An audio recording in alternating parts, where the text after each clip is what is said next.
Hello everyone, आपका स्वागत है मेरे चैनल योर फुजोशी में। आप लोग कैसे हैं? आई होप कि आप लोग ठीक है। तो मैं बहुत लंबे टाइम बाद आ चुकी हूँ आप सबके साथ अपनी न्यू स्टोरी को लेकर।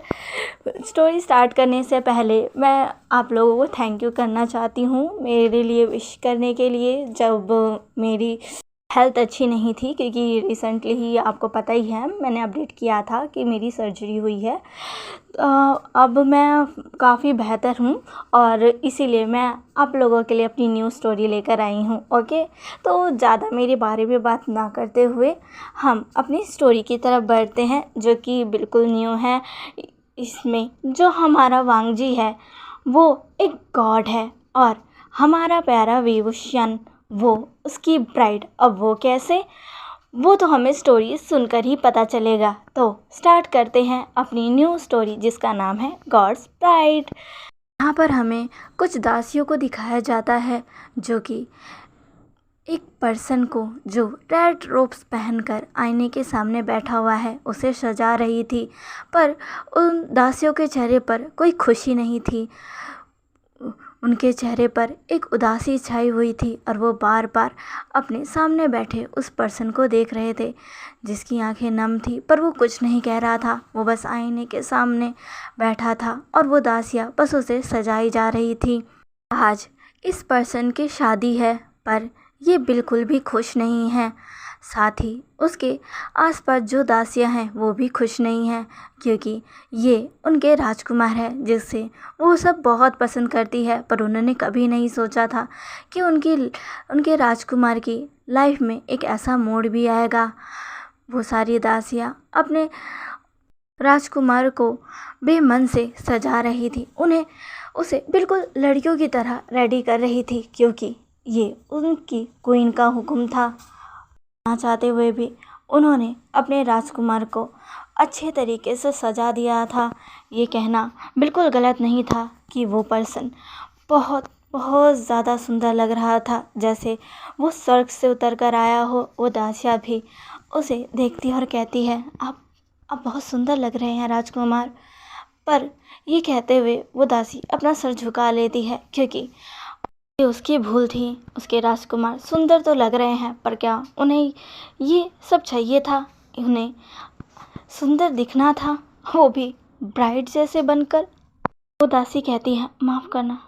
पर वो पर्सन कुछ भी नहीं कहता। अब वो सारी मिलकर अपने राजकुमार को देख ही रही थी, तभी अचानक से उस रूम में किसी की दस्तक होती है।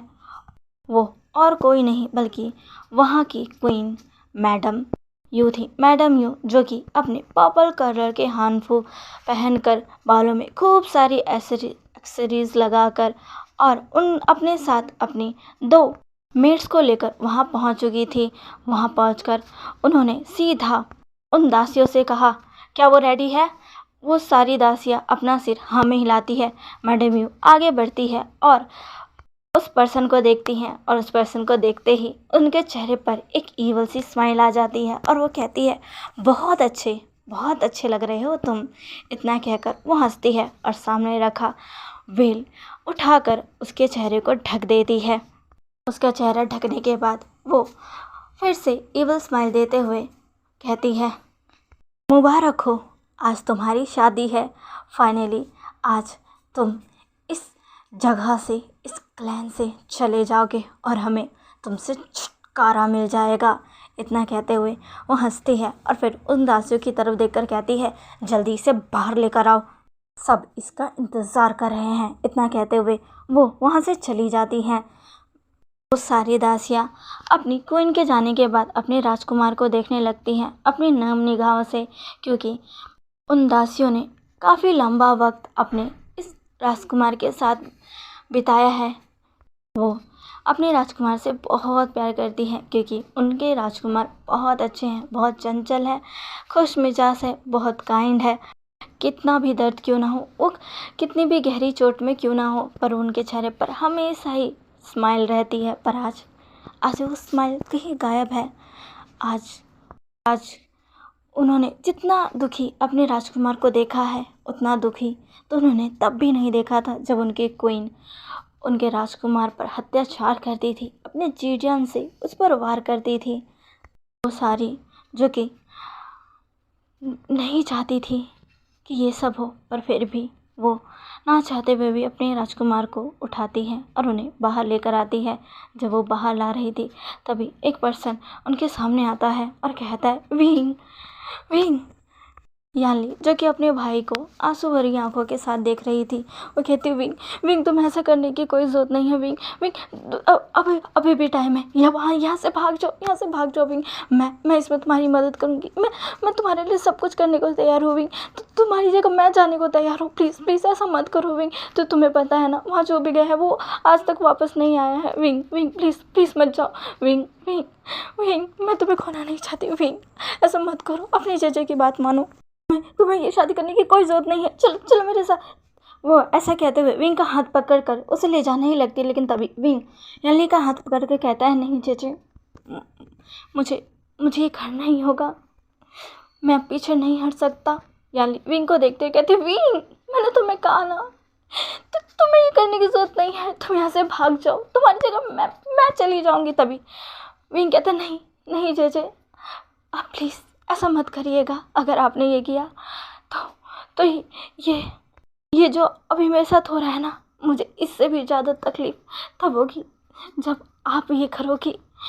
आप जानती हो ना, सब आपसे कितना प्यार करते हैं। तभी यानी कहती है, तुमसे भी सब बहुत प्यार करते हैं विंग। तभी विंग कहता है, जानता हूँ, पर शायद वो लोग नहीं जिनसे मैं प्यार करता हूँ, एक आप ही हो जेजे जो मुझे प्यार करती हो। जेजे, मैं सच में आपसे बहुत प्यार करता हूँ, और मैं जहाँ भी रहूँगा, अगर ज़िंदा रहा तो आपके पास एक बार लौटकर ज़रूर आऊँगा, मैं आपको बहुत याद करूँगा जेजे। इतना कहते हुए वो अपनी बहन को हक कर लेता है और यानली फूट फूट कर अपने भाई को पकड़कर रोने लगती है। तभी वहाँ पर मैडम यू फिर से आ जाती हैं और वो यानली को देखते हुए कहती है, यानली क्या कर रही हो। इतना कहते हुए वो यानली को विंग से दूर हटाती है और कहती है, खबरदार अगर तुम इसके पास गई तो तुम जानती हो ना कि अब ये कोई आम इंसान नहीं है, ये तो खुद गॉड की ब्राइड बनने जा रहा है। कितने सौभाग्य की बात है ना इसके लिए। तुम्हें तो अपने भाई के लिए खुश होना चाहिए कि वो सीधा गॉड की ब्राइड बनने जा रहा है। यानी जो कि अपनी माँ को घूर कर देखती है गुस्से से और कहती है, माँ वो एक मेल है, वो एक आदमी है और आपने उसे ब्राइड बना दिया। तभी मैडम ये कहती है, तो क्या हुआ, वो एक मर्द है, पर देखो ना उसकी खूबसूरती, वो किसी लड़की से भी ज़्यादा खूबसूरत है। और अगर गॉड को ये पसंद आ गया तो ये हमारे लिए कितना अच्छा होगा ना। तुम तो जानती हो हमारे क्लैन में अभी कितना कुछ चल रहा है, सूखा पड़ रहा है, लोगों पर कितनी विपत्तियाँ आ रही हैं। तुम तो जानती हो ना, हम हमेशा जब भी ये सब होता है गॉड को एक ब्राइड देते हैं। तभी याली कहती है, पर वो सारी ब्राइड फीमेल थी, अगर आपको ब्राइड देना ही है तो आप मुझे। तभी मैडम याली के चेहरे पर एक ज़ोरदार चाटा मारती है और कहती है, खबरदार अगर तुमने फिर से ये कहा तो तुम ऐसा सोच भी कैसे सकती हो। भूलो मत कि तुम्हारी शादी पहले ही जिन क्लैन में तय हो चुकी है और नेक्स्ट वीक तुम्हारी शादी भी है। खबरदार अगर तुमने कोई भी उल्टी सीधी हरकत करने की सोची भी तो।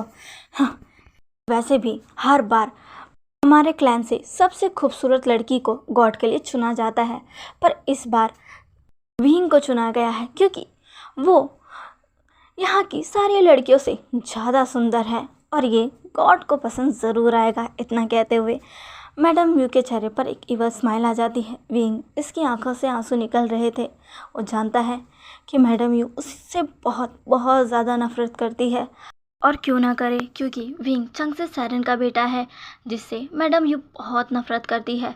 क्योंकि कभी जान फैमिया चंगसे सैरन को बहुत पसंद किया करते थे, जिस वजह से उन्होंने एक बार तो मैडम यू के प्रपोजल को भी रिजेक्ट कर दिया था। पर जब चंगसे सैरन ने अपने लिए किसी और को चूज़ कर लिया और उससे शादी कर ली, तब मैडम यू के फादर यानी कि यू क्लैन के क्लैन लीडर और उस समय के जान क्लैन के क्लैन लीडर यानी कि अपने फादर के कहने पर जान फैमा ने मैडम यू से शादी कर ली थी।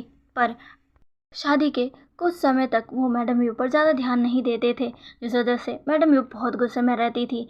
पर वो धीरे धीरे मैडम यू पर ध्यान देने लग गए। और तब भी उनके दिलो दिमाग से चांग से सायरन नहीं निकली थी, और ये बात मैडम यू अच्छे से जानती थी। दोनों की लाइफ ऐसी चल रही थी, लेकिन दोनों के 2 बच्चे भी हो चुके थे। और तभी एक दिन जान फेम विंग को ले आए। विंग को देखकर मैडम यू बहुत ही ज़्यादा शॉक थी और साथ ही गुस्सा। जान फेमा ने उस समय बताया था कि उनकी दोस्त चांग से सायरन और उसके हस्बैंड की डेथ हो चुकी है और विंग का अब इस दुनिया में कोई भी नहीं है, इसलिए अब विंग भी जियान क्लैन में जियांग फैमिली मेंबर बनकर ही रहेगा।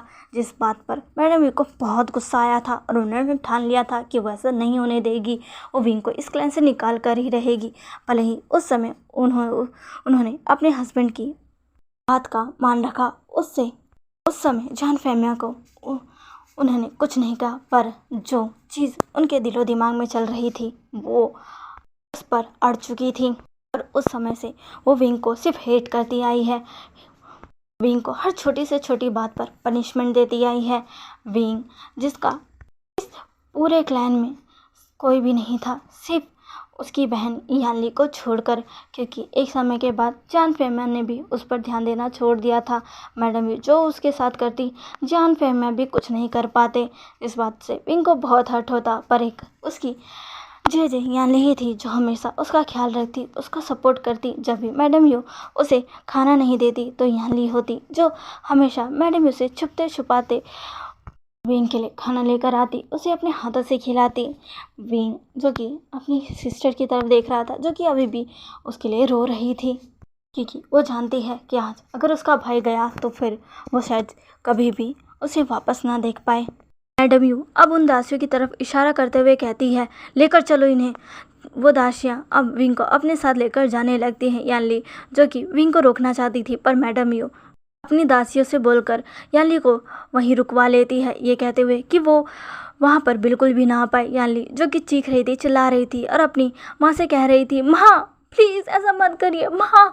पर मैडम यू ने उसकी एक बात भी नहीं सुनी और वो भी वहाँ से चली गई। कुछ ही देर में सभी प्रजा के सामने, सभी एल्डर्स के सामने, पुजारियों के सामने विंग को पेश किया गया, जिसे देखकर बहुत से लोग खुश हुए, बहुत से लोग उदास हो गए और कुछ लोगों को इससे कोई मतलब नहीं था, क्योंकि उनके लिए पहले उनका क्लैन था। मैडम यू अब आगे आकर कहती हैं, आप सबके सामने पेश है हमारे गॉड की प्राइड, हमारा वी वुशान विंग। अब तुम अपनी लाइफ की एक नई जर्नी स्टार्ट करने जा रहे हो।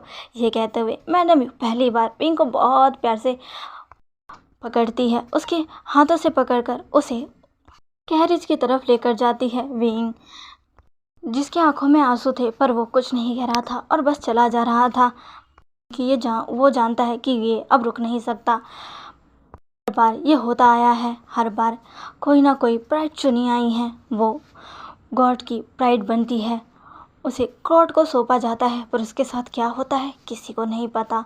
कई लोग कहते हैं कि वो लोग वापस नहीं आते, शायद उन्हें गॉड मार देते हैं, पर गॉड तो ऐसा नहीं कर सकते ना। विंग यही सब सोच रहा था, आखिर उन लोगों का क्या होता होगा, उसके साथ क्या होगा। विंग यही सब सोच रहा था और फाइनली वो कैरेज में बैठ चुका था और फाइनली पूरे धूम धड़ाके के साथ वो कैरेज आगे की तरफ बढ़ने लगा था, जिसमें विंग फुल्ली ब्राइड बनकर बैठा हुआ था। धीरे धीरे उस ब्राइड को सभी आगे बढ़ते हुए देख रहे थे। मैडम यू, जान फेमिया और जान चैंग जैसे विंग से ज़्यादा कुछ फ़र्क नहीं पड़ता था। वो विंग को जाते हुए देख रहा था, उसे बुरा तो लग रहा था, पर फिर भी वो कुछ नहीं कह रहा था, क्योंकि आखिर वो कर भी क्या सकता है और ये एक रिचुअल है, और अगर उसके लिए विंग को चुना गया है तो इसमें हर्जी क्या है। जान फेमिया जो कि विंग को जाते हुए देख रहे थे और विंग से माफ़ी मांग रहे थे कि वो विंग के लिए कुछ नहीं कर पाए। मैडम यू बहुत ही ज़्यादा खुश थी और कह रही थी, फाइनली तुम मेरी लाइफ से निकल गए। अब यहाँ से सीन चेंज होता है और हमें विंग को दिखाया जाता है, जिसे एक बर्फीले जगहों पर लाया गया है। विंग को अब कैरिज से बाहर निकाला जाता है। बहुत ही ज़्यादा ठंड थी, पर विंग को किसी ने भी ओढ़ने के लिए गर्म कपड़े नहीं दिए थे। उसके पास एक भी गर्म कपड़ा नहीं था, वो उन्हीं ब्राइडल हानफू में था। अब कुछ दासियाँ विंग को आगे की तरफ एक मंदिर के गेट पर लेकर आती है। विंग के सामने एक बहुत ही बड़ा, ज़्यादा बड़ा भी नहीं पर एक बड़ा सा मंदिर था, जिसके और विंग को घुटने के बल बैठना था। उन दासियों ने विंग को घुटने के बल बैठा दिया। विंग भी आराम से घुटने के बल बैठ गया। उस मंदिर का दरवाज़ा बंद था। विंग, जिसे मेरे से ज़्यादा कुछ तो नहीं दिख रहा था, पर जितना दिख रहा था वो समझ सकता था कि मंदिर बंद है। अब पुजारी सामने आकर कहता है, जब गॉड इसे एक्सेप्ट कर लेंगे तो वो खुद आकर इसे ले जाएंगे। अब हम सबको यहाँ से चलना है। चलो। सभी लोग अब वापस पीछे की तरफ निकल जाते हैं। कुछ ही देर में वहाँ से सभी जा चुके थे। विंग अब अकेला वहाँ बैठा था। उसे साफ साफ पुजारी ने कह दिया था कि जब तक गॉड खुद नहीं आ जाते उसे ऐसे ही घुटनों के बल बैठे रहना होगा और वो यहाँ से बिल्कुल भी नहीं उठ सकता। अगर उसने ऐसा किया तो उसे गॉड का श्राप मिलेगा और साथ ही हमारे पूरे क्लैन को भी जो महामारी फैली हुई है वो और बढ़ जाएगी, सभी ख़त्म हो जाएंगे। विंग को यही सब कहा गया था, जिसकी वजह से विंग उस बर्फीली जगह पर अपने घुटनों के बल बैठा हुआ था। धीरे धीरे अब बर्फ़ गिरने लगी थी, बहुत तेज़ बर्फ़ बहुत ही तेज़ गिरने लगी थी। विंग को बहुत ज़्यादा ठंड लग रही थी। वो ठंड के मारे काँप रहा था, पर अभी भी वो घुटनों के बल बैठा हुआ था अपने क्लैन के लिए, अपने लोगों के लिए। वो अपने मन में कहता है, अगर यही मेरी किस्मत है तो यही सही। ऐसा कहते हुए विंग बहुत देर तक, पता नहीं कितने समय तक वहाँ पर बैठा रहता है। अब धीरे धीरे ठंड के कारण विंग की आंखें बंद होने लग गई थी। वो कमज़ोर सा होने लगा था। बर्फीली हवाएं और ज़्यादा तेज़ हो गई थी और जिस वजह से विंग और भी ज़्यादा ठंड के कारण वीक हो गया था और धीरे धीरे बेहोश होने लगा था। विंग अब धीरे धीरे बेहोश होकर गिरने लगा था। गिरने से पहले फाइनली विंग का वेल उसके चेहरे पर से हट जाता है। उसका चेहरा अब साफ विजिबल हो रहा था, जिसके बाद फाइनली उस मंदिर का डोर ओपन होता है और वहाँ से कोई चलकर आने लगता है। विंग, जो कि उस पर्सन को देख रहा था, पर उसे उसके पैरों के अलावा और कुछ भी नहीं दिख रहा था। विंग, जो कि इसे अब बहुत ज़्यादा ठंड लग गई थी और ठंड के कारण विंग अब बेहोश हो गया था। बेहोश होने से पहले उसने बस एक चीज़ देखी थी, कोई पर्सन उसकी तरफ बढ़ रहा है और यही देखते देखते उसकी आंखें बंद हो गई। फाइनली काफ़ी लंबे टाइम विंग की आंखें धीरे धीरे खुलने लगती हैं। विंग जब होश में आता है और धीरे धीरे अपनी आंखें खुलता है तो वो रियलाइज़ करता है कि वो कहाँ है। वो किसी गर्म जगह पर है। ये वो ठंडा बर्फीला वो जगह नहीं है। विंग जल्दी से उठने लगता है, पर उसे कोई ऐसा करने से रोक लेता है। पर्सन जिसने उसके कंधों को पकड़ा और कहा, लेटे रहो, तुम्हारी हालत ठीक नहीं है, क्या ज़रूरत थी इतनी देर तक उस बर्फ़ में बैठे रहने की, तुम वहाँ से उठकर जा भी तो सकते थे ना। विंग जैसे ये सुनता है वो उस पर्सन की तरफ देखता है और हैरान हो जाता है, क्योंकि विंग ने पहली बार इतना ब्यूटीफुल सा शख्स अपने सामने देखा था। एक खूबसूरत सा इंसान जिसने वाइट कलर के हानफू पहने हुए थे, उसके बाल खुले हुए थे और वो बहुत ही ज़्यादा चार्मिंग लग रहा था। विंग उस पर्सन को देखता है और कहता है, आप कौन? तभी वो पर्सन स्माइल करता है और कहता है, मैं कौन? ये मैं तुम्हें ज़रूर बताऊंगा, पर इससे पहले ये लो, ये पी लो। तभी विंग कहता है, ये? तभी वो पर्सन कहता है, दवा है, तुम्हें ये लेनी चाहिए। तुम इतनी ठंड में वहाँ घुटनों के बल बैठे हुए थे, आखिर क्या ज़रूरत थी? तुम वहाँ से जा भी तो सकते थे। वो पर्सन जैसे ये बात कहता है तो वो विंग को याद आता है, अरे उसे तो वहाँ बैठे रहना था, उसे वहाँ से उठना नहीं था। विंग कहता है, ये आपने क्या किया? मुझे वहाँ बैठे रहना था, मुझे वहाँ से उठना नहीं था। अब मेरी क्लाइंट का क्या होगा? मेरा क्या होगा? नहीं, गॉड का श्राप हमें लगेगा। तभी वांग जी, जो कि उसे देखता है और कंफ्यूज भरी नज़रों के साथ उससे पूछता है, क्या? गॉड का श्राप? कौन सा श्राप? तभी विंग कहता है, मुझे वहाँ बैठे रहना था, मैं गॉड का ब्राइड हूँ, वो मुझे वहाँ बैठे रहना था। मगर मैं वहाँ से उठता तो मुझे गॉड का श्राप लगता, मेरे पूरे क्लैन को लगता। मैं वहाँ से आ गया। अब क्यों मुझे यहाँ लेकर आए? आप कौन है? आपने ऐसा क्यों किया? आप जानते नहीं थे? तभी विंग की ऐसी बात सुनकर वांग जोर जोर से हंसने लगता है। वांग जी को ऐसा हंसता देख विंग कंफ्यूज हो जाता और कहता है, अब हंस क्यों रहे हैं? तभी वांग जी कहता है, तुम क्या बातें कर रहे हो? गॉड का श्राप? कौन सा श्राप? हाँ, मैंने कब किसे कौन सा श्राप दिया? क्या कह रहे हो तुम? तभी विंग कहता है, क्या? तभी वांग जी कहता है, हाँ क्या कह रहे हो? तभी विंग कहता है, हमारे गॉड जिनकी मैं ब्राइड हूँ। तभी वांग जी विंग को देखता है, वो अपनी चुन पर अपने हाथ रखते हुए विंग को देखता और कहता है, मेरी ब्राइड? और वो तुम हो? पर तुम तो मुझे लड़के लग रहे हो। ब्राइड तो लड़कियां होती हैं, तुम लड़की हो। तभी विंग कहता, नहीं मैं कोई लड़की नहीं हूँ, मैं लड़का ही हूँ, पर मैं गॉड का ब्राइड हूँ, और मैं गॉड का ब्राइड हूँ, आपका नहीं। आप कौन हो? तभी वांग जी स्माइल करता है, कहता है, तुमने मुझे अभी तक नहीं पहचाना।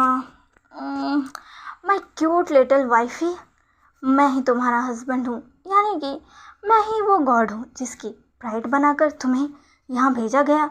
विंग जैसे ये सुनता है वो हैरान होकर वांग जी को देखता है।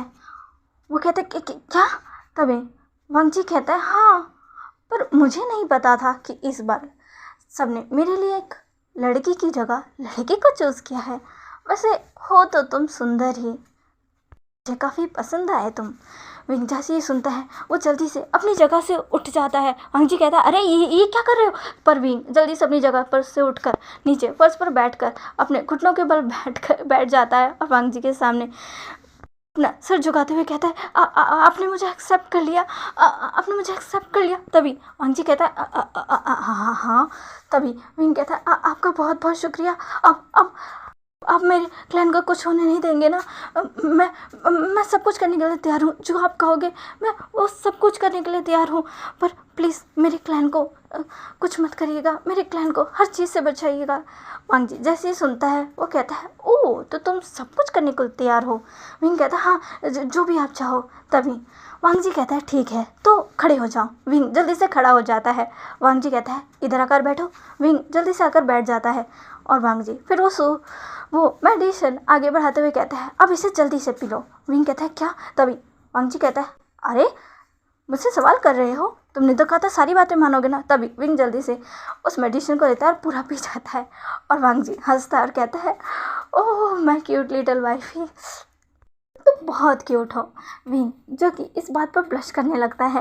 वांग जी जब विंग को ब्लश करते हुए देखता है तो उसे विंग पर और ज़्यादा प्यार आता है और कहता है, पर तुम्हें उस ठंड में बैठे रहने की क्या ज़रूरत थी? तभी विंग कहता है, वो ताकि आप मुझे लेने आए। मुझे पुजारी जी ने कहा था कि मुझे वहाँ से बिल्कुल भी नहीं उठना, वहाँ पर बैठे रहना है।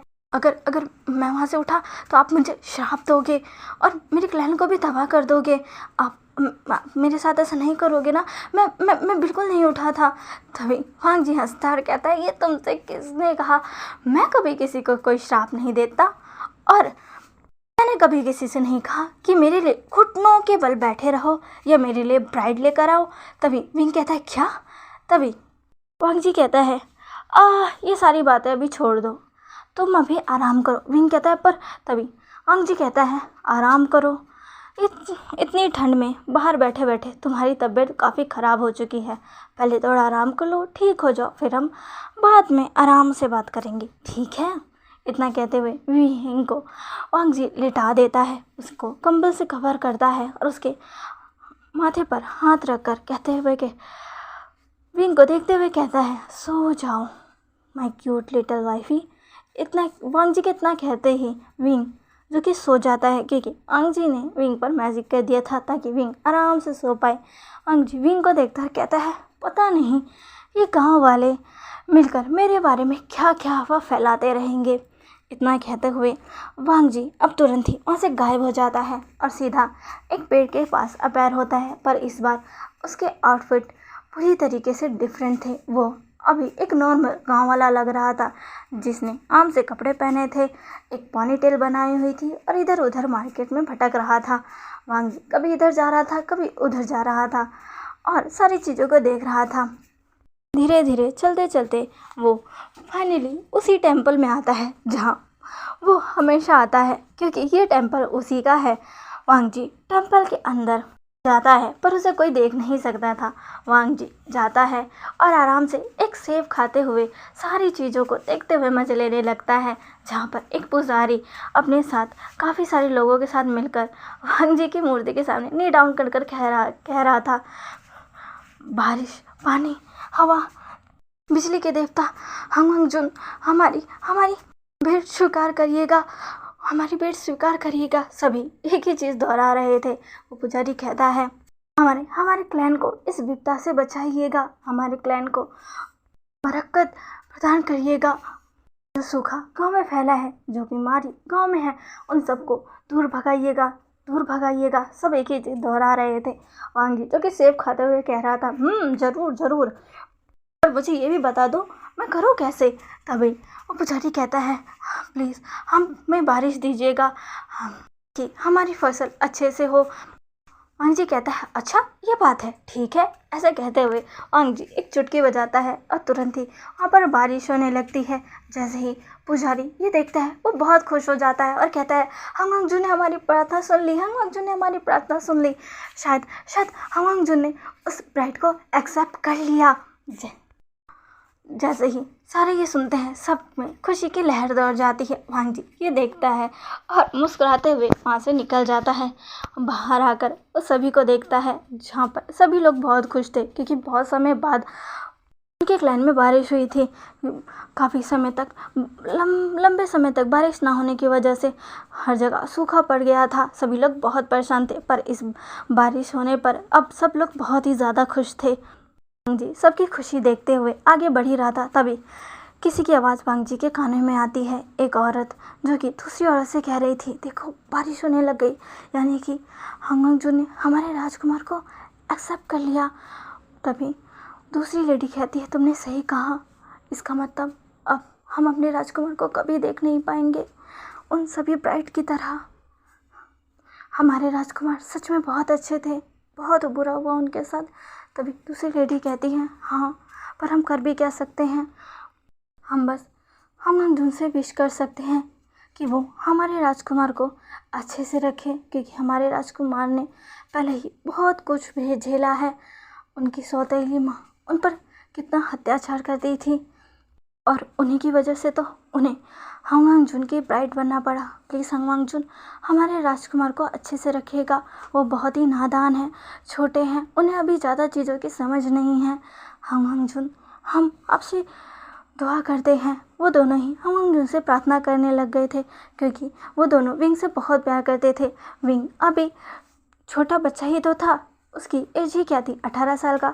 वो हमेशा ही गांव में इधर उधर घुमा करता, लोगों की मदद किया करता, छोटे बच्चों के साथ खेला करता, जिनमें उन लेडीज़ के बच्चे भी शामिल थे। वो उनके बच्चों के साथ खेलता, खाता पीता और उनके साथ भी वो काफ़ी मस्ती किया करता।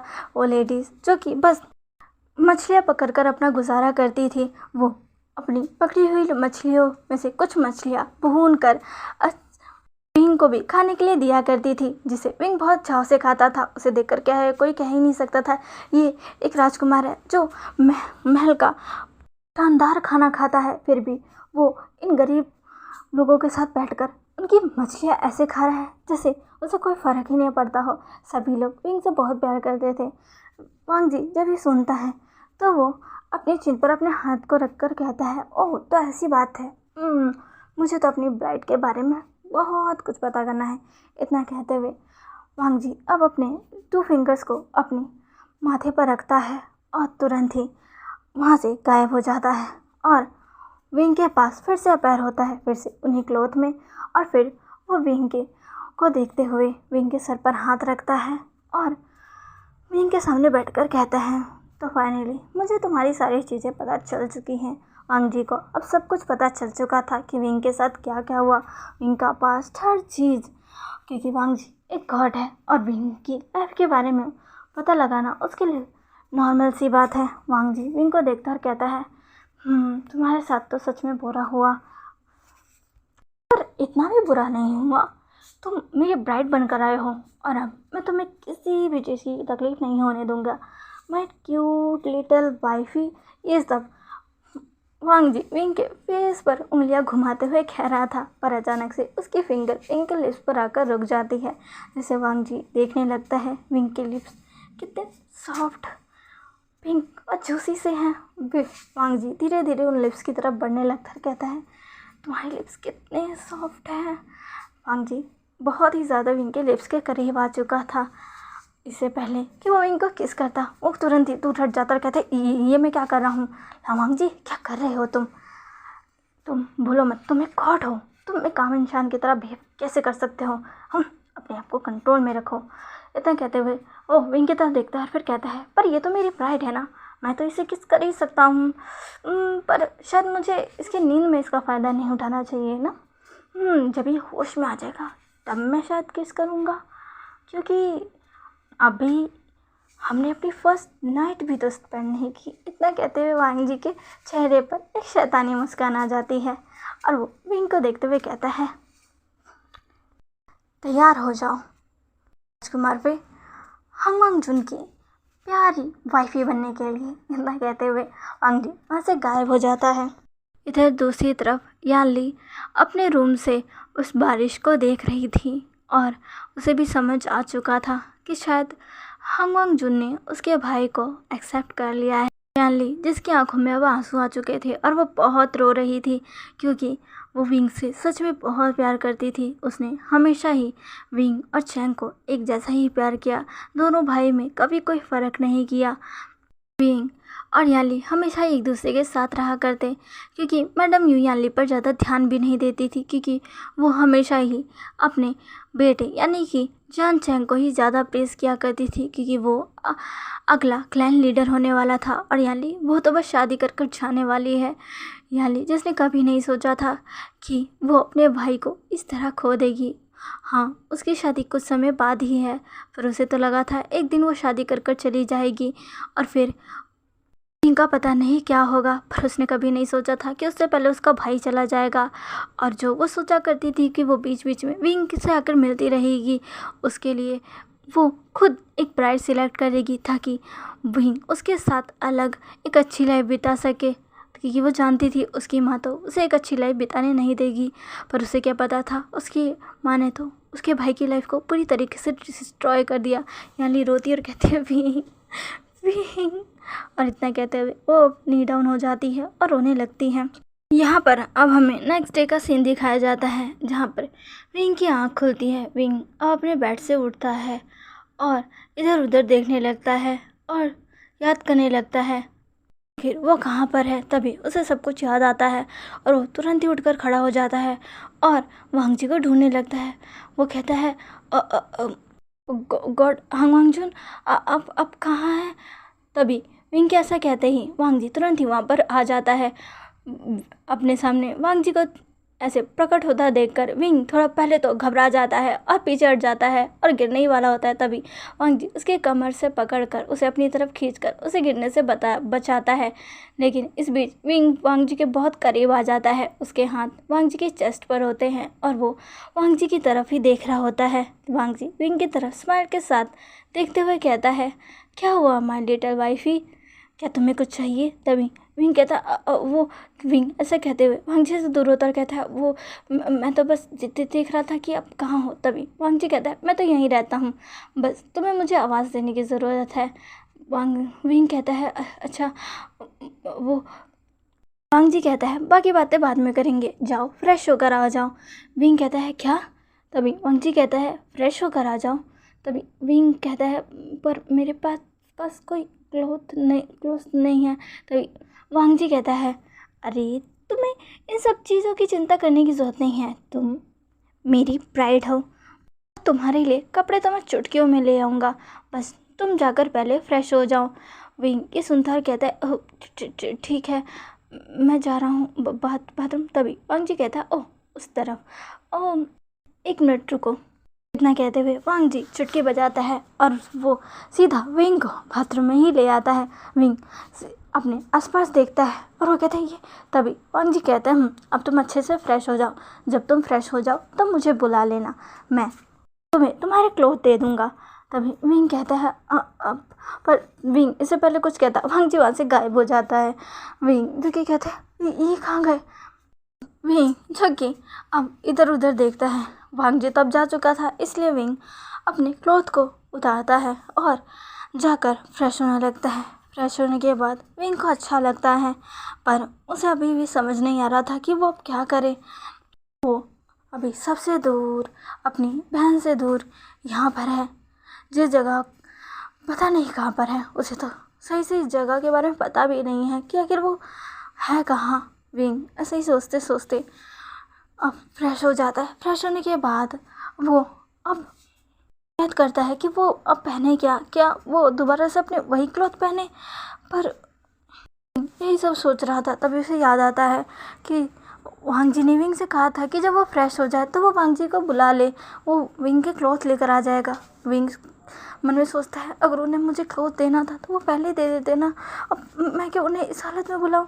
विंग यही सोचने लगता है, लेकिन वो तुरंत ही दोबारा से अपने उन्हीं रोब्स को पहन लेता है और फिर वांग जी को बुलाता है। वांग जी तुरंत ही उसके सामने आ जाता है। जब वांग जी विंग के सामने आता है, विंग को दोबारा से उसी क्लॉथ में देखता है तो वो विंग को कहता है ये तुमने दोबारा क्यों पहन लिया। तभी विंग कहता है वो मेरे पास क्लॉथ नहीं थे। तभी वांग जी कहता है मैंने तुम्हें कहा ना था ना कि तुम मुझे बुला लेना। तभी विंग कहता है पर मैं से बिना क्लॉथ के। तभी वांग जी कहता है क्यों, मैं तो तुम्हारा हस्बैंड हूँ ना, तो तुम तो मेरे सामने कैसे भी आ सकते हो। विंग जैसे ही सुनता है उसके चेक्स रेड हो जाते हैं, वो अपना फेस दूसरी तरफ कर लेता है और कहता है आप क्या कह रहे हैं। तभी वांग जी कहता है सही तो कह रहा हूँ मैं। इतना कहते हुए वांग जी चुटकी बजाता है और विंग के वो लाल ड्रॉप्स तुरंत ही एक वाइट कलर के हाथों में चेंज हो जाते हैं। विंग सब देखता है और कहता है ये। तभी वांग जी कहते हैं काफ़ी सुंदर लग रहे हो माय क्यूट वाइफी। विंग जैसे ही सुनता है उसके चिक्स पे से रेड हो जाते हैं। वांग जी हंसता है और तुरंत ही विंग के पास आ जाता है और उसे अपनी बाहों में लेकर कहता है तुम सच में बहुत सुंदर हो। विंग जो कि ये सुनता है उसे कहीं ना कहीं अच्छा लगता है कि उसके हस्बैंड को वो पसंद आया, लेकिन फिर उसे याद आता है कि वांग जी के पास तो 4 और वाइफ्स हैं, वो तो उसकी 5वीं वाइफ है, क्या वो उसकी सारी वाइफ्स में से ज़्यादा अच्छा लगा उसे। ये सब सोच रहा होता है, लेकिन तभी वांग जी फिर से चुटकी बजाकर उसे दोबारा से वहीं ले आता है उनके रूम में। इस बार वांग जी ने टेबल पर विंग के लिए काफ़ी सारे फूड्स अरेंज करके रखे थे। वो विंग को अपने साथ टेबल के पास लाकर बैठाता और कहता है ये लो अब कुछ खा लो। विंग इतने सारे खाने को देखकर चौंक जाता है, क्योंकि पहली बार उसने इतना सारा खाना देखा था। हाँ, वो भले ही एक लाइन का राजकुमार बनकर रहा है, पर कभी भी उसे एक राजकुमारों वाली सुविधा मिली ही नहीं है। मैडम ने कभी विंग को वो सुविधा लेने ही नहीं दी। विंग ये सब देखता और कहता है इतना सारा खाना। तभी विंग को याद आता है अच्छा वांग जी के तो 4 और वाइफ्स हैं, इसीलिए विंग आराम से बैठ जाता है। वांग जी विंग को देखता है। विंग काफ़ी देर हो जाने के बाद भी कुछ खाता नहीं है, तो वांग जी कहता है क्या हुआ, कुछ खा क्यों नहीं रहे, कि तुम्हें ये पसंद नहीं आया। पर सारा खाना तो मैंने तुम्हारी पसंद से ही लाया है। विंग कहता है आपको कैसे पता कि मुझे ये सब पसंद है। तभी वांग जी कहता है वो तो मैं तुम्हें बाद में बताऊँगा, पहले खाओ तो। तभी विंग कहता है पहले उन्हें तो आ जाने दीजिए, क्या वो सब नहीं आएंगे, क्या वो अलग अलग अपना खाना खाते हैं। तभी वांग जी कहता है तुम किन की बात कर रहे हो। तभी विंग कहता है मैं आपके 4 और वाइफ्स के बारे में बात कर रहा हूँ, वो सब कहाँ है। मैं जब से आया हूँ मैंने उनमें से किसी को नहीं देखा, वो सब कहाँ है। तभी वांग जी कहता है क्या मेरी 4 बीवियाँ हैं और मुझे ही नहीं पता। ये सब वांग जी अपने चेस्ट पर हाथ रखते हुए कह रहा था।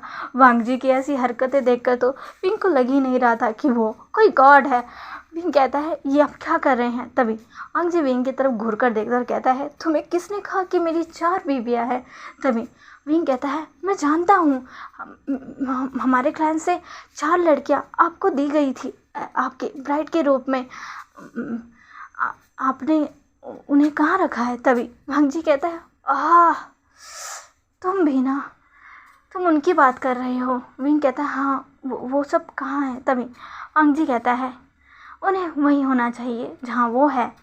विंग कहता है क्या मतलब? तभी वांग जी कहता है इसका मतलब है वो अभी अपने परिवार के साथ है। वांग जी की ये बात सुनकर विंग कहता है परिवार? तभी वांग जी कहता है हाँ। विंग कहता है आप क्या कहना चाहते हो? तभी वांग जी कहता है माय क्यूट लिटिल वाइफी, मैं तुम्हें ये बताना चाहता हूँ कि वो यहाँ नहीं है। विंग ये सुनकर हैरान हो जाता है और कहता है क्या? पर क्यों? क्या आपने उन्हें मार दिया? आप ऐसे कैसे कर सकते हैं? उनकी क्या गलती थी? वो तो आपको ऐसे भेंट में दे के दी गई थी ना, आप उनके साथ ऐसे कैसे कर सकते हैं? क्या आप मुझे भी बाद में मार देंगे? जैसे ही वांग जी विंग की ये बात सुनता है वो कहता है क्या? तभी विंग कहता है आप मेरे साथ भी ऐसे ही करेंगे? क्या आपको वो चारों पसंद नहीं आई थी? वांग जी कहता है ये क्या बोल रहे हो? तभी विंग कहता है आपने उनके साथ ऐसा क्यों किया? तभी वांग जी कहता है मैंने किसी को नहीं मारा। विंग कहता है तो फिर? तभी वांग जी कहता है मुझे समझ नहीं आ रहा तुम क्या कह रहे हो। तुम जिन 4 लड़कियों के बारे में बात कर रहे हो, हाँ वो मुझे मेरे ब्राइड के रूप में मुझे दी गई थी, पर वो सब तुम्हारे जैसी नहीं थी जो पूरा समय घुटनों के बल बैठे रहे और बैठे बैठे ही अपनी जान गंवाने पर तुल जाए। वो सब ऐसी नहीं थी। उन सभी के जाने के बाद वो काफ़ी समय तक बैठी रही थी, पर जब मैं वहाँ नहीं आया तो कई सारी वहाँ से उठकर भाग गई, यानी कि उनमें से 2 का प्रेमी उन्हीं के साथ था। सबके जाने के बाद वो तो उनके साथ चली गई थी और जो 2 बची थी वो अपनी ज़िद पर अड़ी थी। लेकिन जब मैंने उन्हें मौका दिया कि वो यहाँ से जाकर अपनी एक नई लाइफ की शुरुआत कर सकती है, तो वो तुरंत ही वहाँ से चली गई थी, क्योंकि वो भी कहीं ना कहीं किसी न किसी को पसंद करती थी। तो वो सब अब अपनी एक अच्छी लाइफ बिता रही हैं और मैंने कभी किसी से नहीं कहा कि मुझे ब्राइड ला कर दो। पता नहीं तुम्हारे क्लैन में किसने ऐसे रूमर्स फैलाए कि मैंने उन्हें कहा है कि मुझे ब्राइड चाहिए। आखिर मैं ब्राइड क्यों मांगूंगा? तभी विंग कहता है तो फिर इसका मतलब है आपकी कोई बीवियाँ नहीं है, आपने किसी को नहीं मारा? तभी वांग जी कहता है हाँ। तभी विंग कहता है इसका मतलब आप मुझे भी नहीं मार दोगे? तभी वांग जी कहता है क्यों? मैं तुम्हें क्यों मारूंगा? तुम तो मेरी वाइफ हो ना। विंग कहता है क्या? तभी वांग जी कहता है वैसे अगर तुम भी चाहो तो यहाँ से जा सकते हो, मैं तुम्हें भी ये मौका देता हूँ। तभी विंग कहता है क्या? तभी वांग जी कहता है हाँ, अगर तुम्हें भी कोई पसंद है, तुम भी अपनी लाइफ अलग बिताना चाहते हो, तो तुम भी यहाँ से जा सकते हो। तभी विंग कहता है मैं अपनी लाइफ अलग बिता सकता हूँ? वांग जी कहता है वैसे तुम्हें जाने देने का मेरा बिल्कुल भी मन नहीं है, क्योंकि तुम मुझे पसंद हो मेरी वाइफी। ये सुनता है और उसके चेहरे पर फिर से ब्लश आ जाता है। तभी विंग कहता है आप क्या कह रहे हैं? तभी वांग जी कहता है तुमने ही तो कहा था ना कल तुम मेरी ब्राइड हो, तो तुम बताओ क्या फ़ैसला है? क्या तुम अपने इस हस्बैंड के साथ रहना चाहते हो या अलग कहीं और अपनी ज़िंदगी बिताना चाहते हो? तुम्हारी दोनों चीज़ें मुझे मंजूर होगी। विंग वांग जी की तरफ देखता है और फिर वांग जी तरफ झुकते हुए कहता है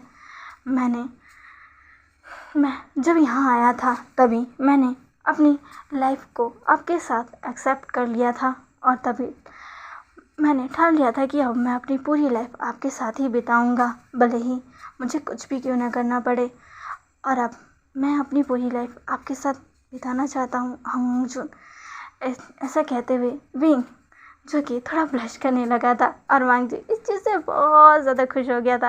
वो इतना ज़्यादा खुश हो गया था कि उसने विंग को अपनी तरफ खींच लिया और अपने लैप में बैठा कर कहा ये हुई ना बात मेरी प्यारी सी वाइफी। इतना कहते हुए उसने विंग के बालों को पीछे उसके कान की तरफ टक किया। विंग जी से बहुत शर्म आ रही थी। वो कहता है हम वांगजुन। तभी वांग जी कहते क्या तुम मेरी ब्राइड हो? चलो मैं तुम्हें खुद अपने हाथों से खिलाता हूँ। इतना कहते हुए वांग जी विंग को खिलाता है। विंग जो कि पहले तो बहुत ही ज़्यादा शौक था, क्योंकि ये सब उसके लिए बहुत बहुत नया था, पर वांग जी विंग को अपने हाथों से खिलाता है तो विंग भी खा लेता है। वांग जी विंग को अपने हाथों से फीड करवाता है। जब विंग पूरा खाना खा लेता है तो वांग जी कहता है ये हुई ना बात, अब मुझे बताओ मेरी वाइफ़ी को क्या क्या चाहिए मैं तुम्हें सब ला कर दूँगा। विंग कहता है क्या? तभी वांग जी कहता है तभी विंग कहता है नहीं मुझे कुछ नहीं चाहिए। तभी वांग जी कहता है क्या सच में? तभी विंग कहता है हाँ। तभी वांग जी कहता है पर मैं तो तुम्हें कुछ देना चाहता हूँ।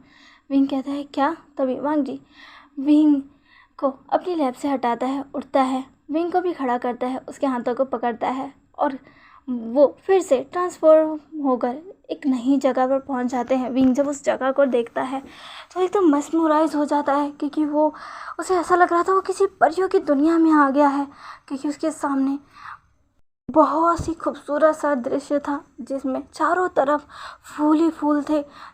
पहाड़ से झरने गिर रहे थे, आसपास तितलियां लहरा रही थी और विंग के पैरों के नीचे ये क्या है? ढेर सारे बनीज। विंग इतना खूबसूरत नज़ारा देखकर बहुत बहुत ज़्यादा मेस्मराइज था। तभी पीछे से वांग जी आकर उसे पकड़ता और कहता है कैसा लगा? तुम हमेशा से ऐसी एक शांत जगह चाहते थे ना? विंग कहता है आपको कैसे पता? तभी वांग जी कहता है मुझे सब पता है। और इतना कहते हुए विंग को आगे की तरफ ले जाता है, विंग को सारी चीज़ें दिखाता है। वो बनीज जो वो खास कर विंग के लिए ही लाया है क्योंकि उसने विंग की सारी इच्छाएं जान ली है। वो विंग को वो बनीज देता है। विंग को बनीज बहुत पसंद है और हमेशा से बनीज रखना भी चाहता था पर मैडम यू वो जानता था मैडम यू उसे ऐसा कभी नहीं करने देगी, इसलिए उसने कभी किया भी नहीं। पर अभी इतने सारे बनीज देखकर वो बहुत ज़्यादा खुश है। उन बनीज के साथ खेलता है, सारी जगह घूमता है, फिर झरने के पास जाकर वो बैठता भी है जहाँ वांग जी उसके फेस पर पानी के छींटे उड़ाता है जिसे देखकर विंग भी ऐसा करता है और दोनों बहुत देर तक ऐसे ही मस्ती कर कर गीले हो जाते हैं। इसके बाद वांग जी विंग को अपनी तरफ करीब खींचता और कहता है तुम्हें ये सब अच्छा लगा? विंग जो कि हाँ में अपना सिर लाता है, उसकी आंखें नम हो चुकी थी। वांग जी विंग के आंसू पोंछता और कहता है अब ऐसे रो मत, मैं नहीं चाहता कि अब तुम्हारी आंखों में आंसू आए। विंग जो कि बहुत खुश हो जाता है। अब यहाँ से टाइम स्किप होता है और हमें विंग और वांग जी को दिखाया जाता है जहाँ पर विंग वांग जी के लिए खाना बना कर लेकर आया था। वांग जी कहता है मेरी वाइफ़ी ने मेरे लिए खाना बनाया है। विंग कहता है हाँ यहाँ आने से पहले मुझे सिखाया गया था क्योंकि मैं आपकी ब्राइड हूँ ना। तभी वांग जी कहता है और इतना कहते हुए वो विंग के हाथों से बना खाने को खाने लगता है। सच में वो खाना बहुत अच्छा था, वांग जी को बहुत पसंद आया था। वांग जी कहता है तुमने तो ये खाना बहुत अच्छा बनाया है माय वाइफ़ी। विंग कहता है कि क्या सच में? वांग जी कहता है और इतना कहते हुए वो विंग को अपनी तरफ खींचकर उसके लिप्स पर एक डीप किस करता है और कहता है ये रहा तुम्हारा गिफ्ट। विंग जो कि इस चीज़ से पूरा रेड हो जाता है। ये क्या हो गया उसके साथ?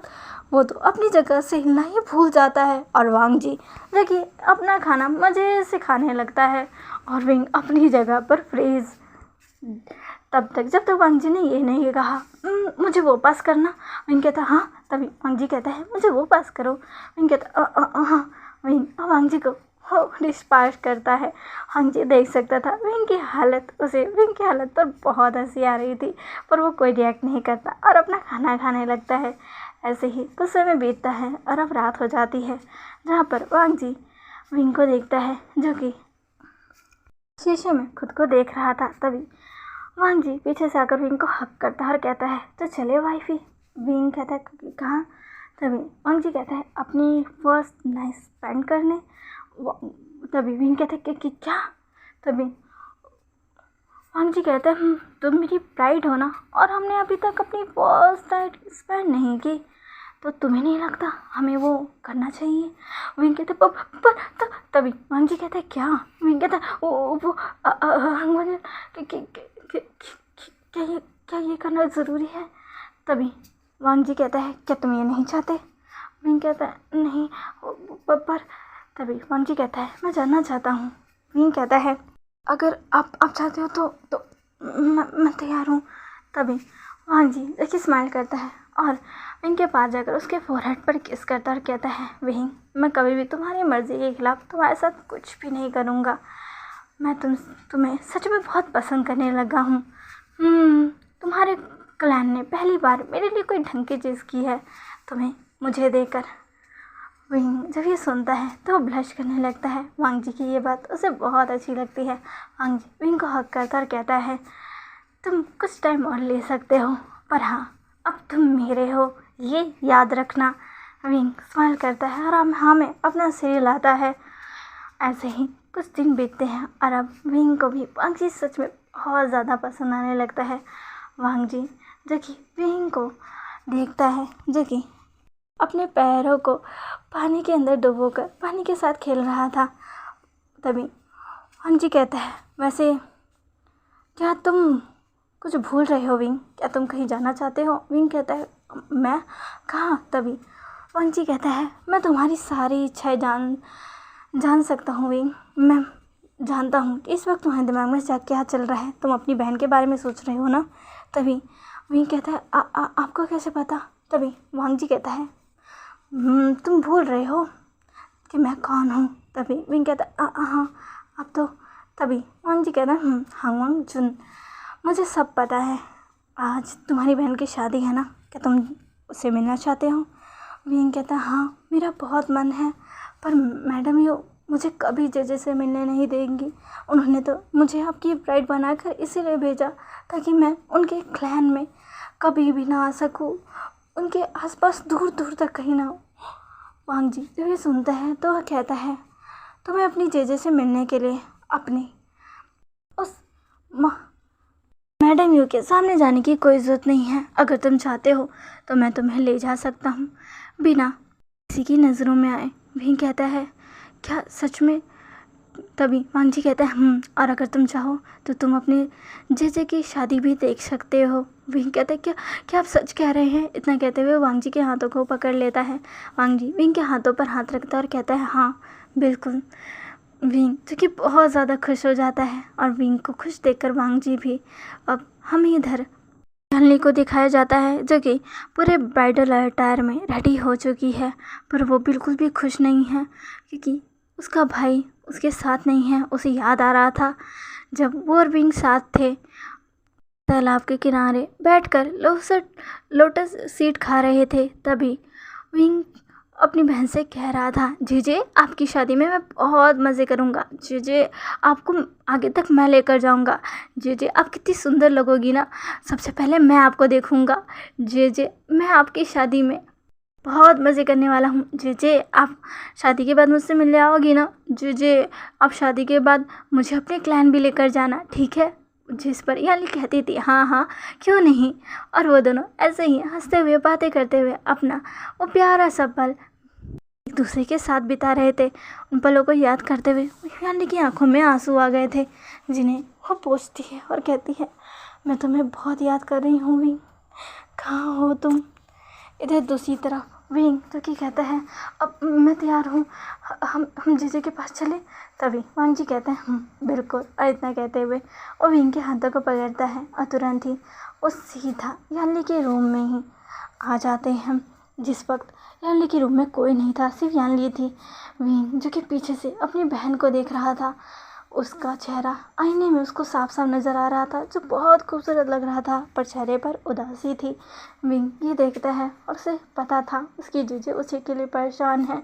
अपनी शादी वाले दिन भी विंग जिसकी आंखों में अपनी बहन को देखकर आंसू आ चुके थे, वो आगे बढ़ता और कहता है, जीजे। जैसे ही याली ये आवाज़ सुनती है वो एकदम शॉक हो जाती है। पहले तो उसे लगता है कि शायद ये कोई धोखा है, विंग को ज़्यादा याद करने की वजह से उसे विंग की आवाज़ें आ रही हैं।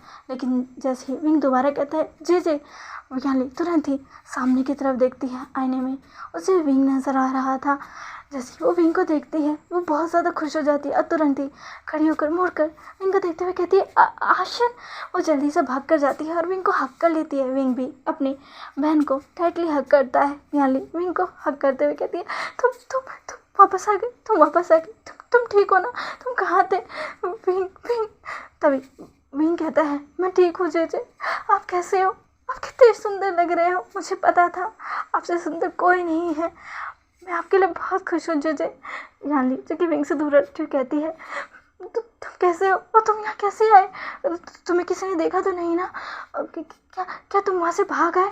तभी विंग कहता है, नहीं मैं वहाँ से भाग कर नहीं आया, मुझे खुद हांगवांग जुन ने आपके पास भेजा है। याली कहती है, हांगवांग जुन? कहाँ है वो?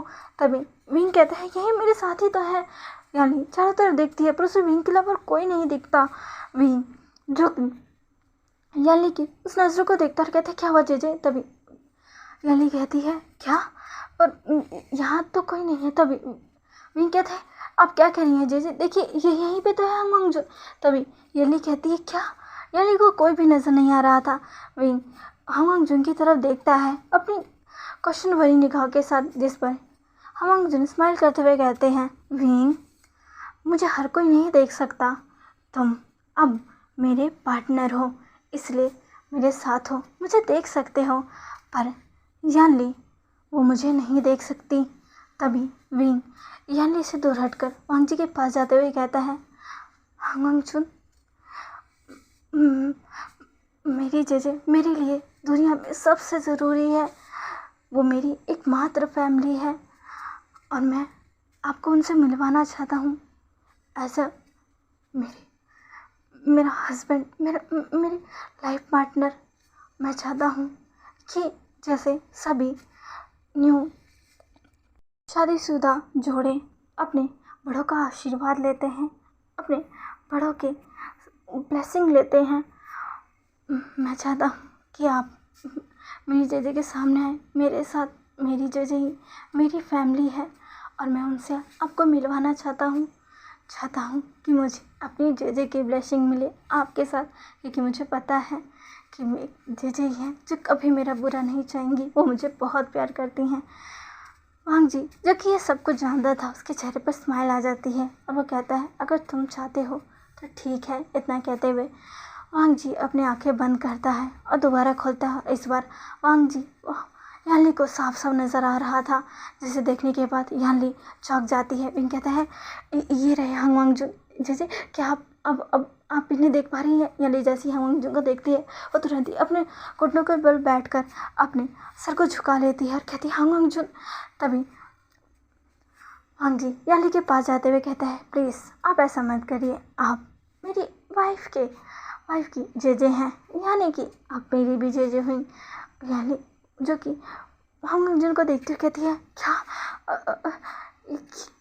आप क्या कह रहे हैं? तभी हंगमंग स्माइल करते हुए कहते हैं आपका भाई मुझे बहुत पसंद है और अब ये मेरा पार्टनर है और मेरे साथ ही है और यही चाहता था कि मैं आपके सामने हूँ ताकि आप हम दोनों को ही ब्लेसिंग दे, क्योंकि आप इसकी एकमात्र परी फैमिली हो। यानली ये सुनकर उसकी आंखों में आंसू आ जाते हैं। विंग यानली को खड़ा करते और कहता है जेजे मैं बहुत खुश हूँ, पहली बार मुझे मैडम यू के डिसीज़न पर बहुत खुशी हो रही है जेजे। यानली जब विंग को हंगमंग के साथ इतना खुश देखती है तो वो भी बहुत खुश हो जाती है कि उसका भाई खुश है, वो दुखी नहीं है। उसके भाई की लाइफ सच में अब बदल चुकी है और शायद अब उसकी लाइफ में खुशियाँ ही खुशियाँ हैं। यानली स्माइल करती है, अपने आंसू को पोंछती है और विंग को हक करते हुए कहती है मैं तुम्हारी बहुत बहुत ज़्यादा खुश हूँ। और फिर वो हंगमंग को देखते हुए उनके सामने झुकते हुए कहती है हंगमंग मेरे भाई का प्लीज़ ख्याल रखिएगा। तभी हंगमंग यानली की तरफ देखते हुए कहते हैं आप चिंता मत करिए, मैं अपनी वाइफ का अच्छे से ख्याल रखूँगा। यानली की सुनते हुए कहती है वाइफ? तभी विंग कहता है आप जेजे के सामने तो ऐसा मत बोलिए ना। तभी वांग जी कहता है क्यों, तुम मेरी वाइफ ही हो ना, भूलो मत, सबने तुम्हें मेरी वाइफ बना कर भेजा था। विंग जो कि थोड़ा सा मुँह फुलाता है, उसे ये वाइफ वर्ड उतना अच्छा तो नहीं लगता था, पर वांग जी जब बोलता था तो उसे अच्छा लगता था। वो एक मैन है, उसे कोई कैसे वाइफ के टाइटल से एड्रेस कर सकता है, पर वांग जी अगर बोल रहा है तो ठीक है। पर वांग जी अभी उसके चूचे के सामने भी ऐसे बोल रहा है। यानी जो कि मुस्कुराती है और कहती है कोई बात नहीं विंग, मैं तुम्हारे लिए बहुत ज़्यादा खुश हूँ।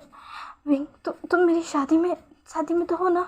तभी विंग कहता है हाँ जीजे मैं आपके साथ आपकी पूरी शादी में रहूँगा, हंगमंग ने कहा है। तभी यानली कहती है पर माँ। तभी हंगमंग कहते हैं चिंता मत करिए, आपका भाई आपके साथ ही रहेगा और इसे कोई नहीं देख पाएगा सिवाय आपके। यानली जो कि स्माइल करते हुए कहती है सच में आपका बहुत बहुत शुक्रिया, और ऐसा कहकर वो फिर से झुकती है। विंग जो कि बहुत खुश हो जाता है। तुरंत ही वहाँ पर मेड्स आ जाती हैं जो कि विंग और वांग जी को नहीं देख पाती, पर वो यानली को दोबारा से अब उसी टेबल पर बैठाकर उसके ऊपर बेल लगा देती है।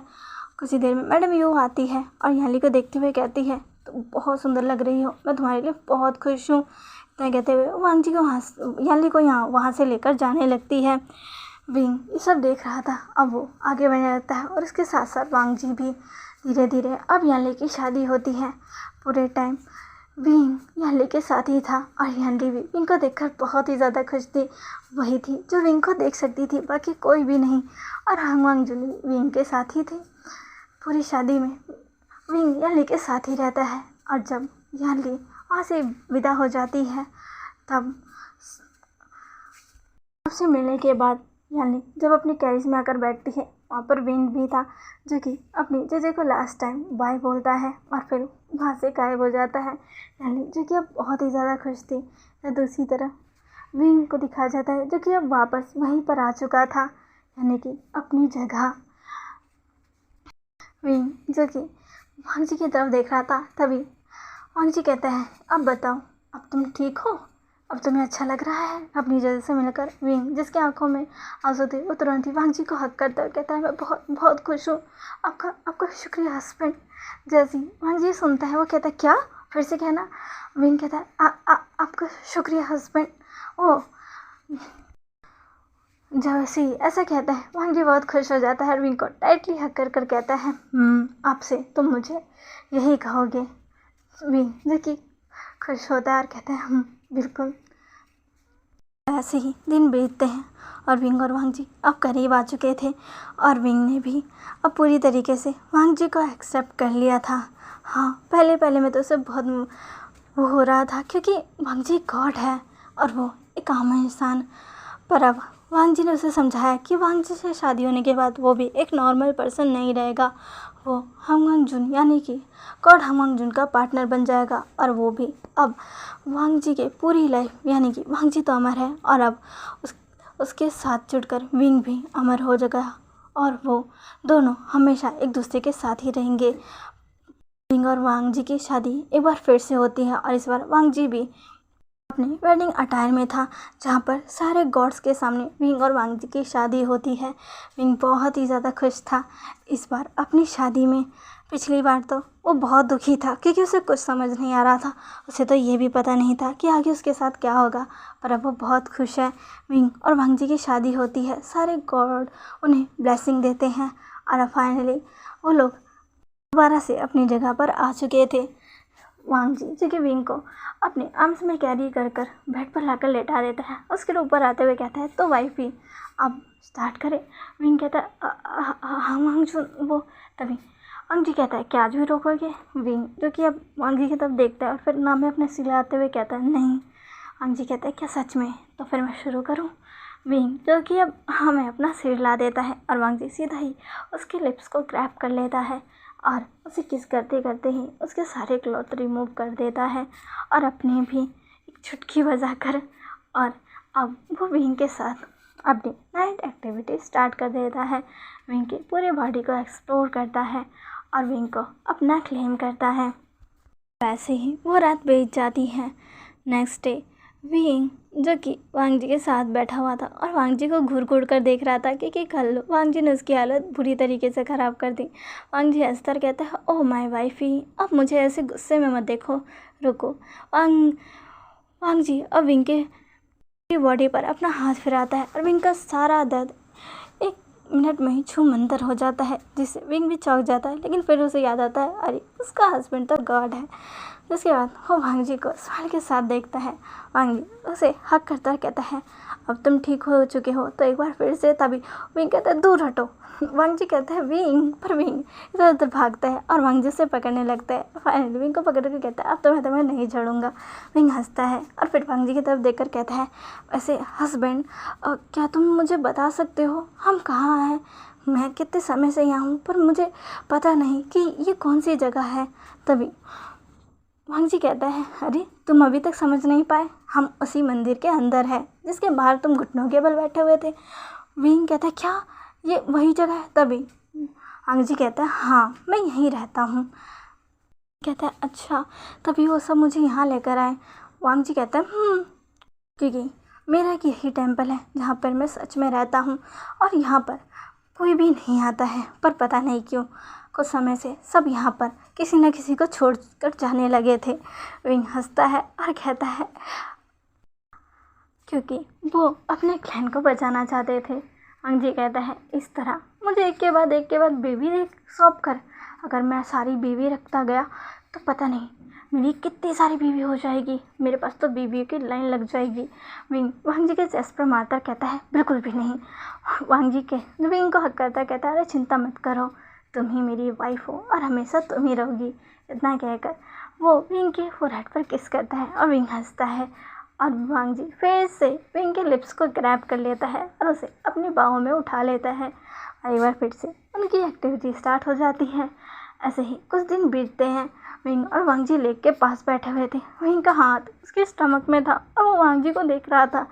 विंग कहता है पर ऐसे कैसे हो सकता है। तभी वांग जी कहता है भूलो मत, मैं गॉड हूँ और मैं चाहूँ तो कुछ भी हो सकता है। विंग कहता है पर मैं तो एक मैन हूँ। तभी वांग जी कहता है पर मैं तो गॉड हूँ और अब तुम मेरी प्यारी सी वाइफी के साथ साथ मेरे होने वाले बच्चे की मदर भी बनने वाले हो, तो अब ये सब छोड़ो और अपना ख्याल रखो। तभी पीछे से कोई आते हुए कहता है बिल्कुल सही कहा आपने विंग, ये लो तुम्हारे लिए मैं फ्रूट्स लेकर आई हूँ। वो यान ली थी। विंग कहता है जे पर मैं। तभी याली कहती है क्या हुआ विंग। तभी विंग कहता है मैं ये सब कैसे करूँगा, मुझे घबराहट हो रही है जे। तभी याली कहती सब कुछ हो जाएगा, चिंता मत करो, मैं हूँ ना। विंग याली के हाथों को पकड़कर कहते हैं मैं अब बहुत खुश हूँ जे। तभी याली कहती है मैं भी। वैसे वांग जुन, मुझे फिर से अपने भाई से मिलने देने के लिए आपका बहुत बहुत शुक्रिया। तभी जी कहते हैं इसमें शुक्रिया की क्या बात है, आप विंग की एकमात्र फैमिली हो और इस वक्त अगर आप उसके साथ रहोगे तो उसे अच्छा लगेगा। याली हंसती है और विंग भी स्माइल करता है। याली अब विंग को फ्रूट्स खिलाती है और ऐसे ही दोनों के दिन बीत रहे थे। विंग ने जैसे तैसे अपनी पूरी प्रेगनेंसी को बिताया। इस पूरी प्रेगनेंसी में वांग जी ने उसका पूरा साथ दिया। विंग को ज़्यादा तकलीफ तो हुई नहीं, पर हाँ उसे घबराहट थी कि वो बच्चे संभाल पाएगा या नहीं, पर उसे बहुत खुशी थी कि अब उसके पास भी उसके खुद के बेबीज होंगे, उसके खुद के चाइल्ड। फाइनली वो वक्त भी आता है जब विंग 2 ट्विंस बेबी जो कि दोनों ही बॉय थे उन्हें जन्म देता है, जिसे देखकर विंग और वांग जी बहुत खुश थे और वो सभी गॉड के सामने उनका नाम भी रखते हैं, सुजुई और आयुवान, जो कि आगे चलकर अपनी एक नई डेस्टिनी बनाने वाले थे। विंग और वांग जी का परिवार अब पूरा हो चुका था और दोनों बहुत खुश थे। विंग वांग जी को देखकर कहता है मैंने उस समय वो डिसीजन लेकर सही किया। जहाँ पर विंग याद करता है कि कैसे मैडम उसे धमकी दे रही थी कि अगर वो ऐसा नहीं करेगा तो फिर वो उसकी जगह उसकी बहन को भेज देगी और फिर उसकी बहन के साथ क्या होगा वो अच्छे से जानता है। तो इस टाइम विंग को लग रहा था कि उसकी बहन उससे फिर कभी नहीं मिल पाएगी, वो उसे शायद कुछ हो जाएगा। विंग बहुत डरा हुआ था, इस वजह से वो तैयार हुआ था और अब उसे अपने डिसीज़न पर बिल्कुल रिग्रेट नहीं हो रहा था, क्योंकि वह बहुत ज़्यादा खुश था और अपने प्यारे हस्बैंड के साथ था। वो वांग जी के कंधे पर अपने सर को रखता है और अपनी आंखें बंद कर स्माइल करता है। वांग जी इनको देखता है और स्माइल करता है। दोनों के हाथ में उनके बच्चे थे और दोनों ऐसे ही अपने उस प्यारी सी जगह जहाँ पर विंग के ढेर सारे खरगोश थे वहाँ बैठे हुए थे। और यहीं पर ये स्टोरी एंड होती है। आपको ये स्टोरी कैसी लगी प्लीज़ प्लीज़ प्लीज़ मुझे कमेंट करके ज़रूर बताइएगा। और हाँ प्लीज़ मेरे चैनल को लाइक शेयर एंड सब्सक्राइब करना बिल्कुल भी मत भूलिएगा। ओके, मिलते हैं अब एक न्यू स्टोरी के साथ। बाय।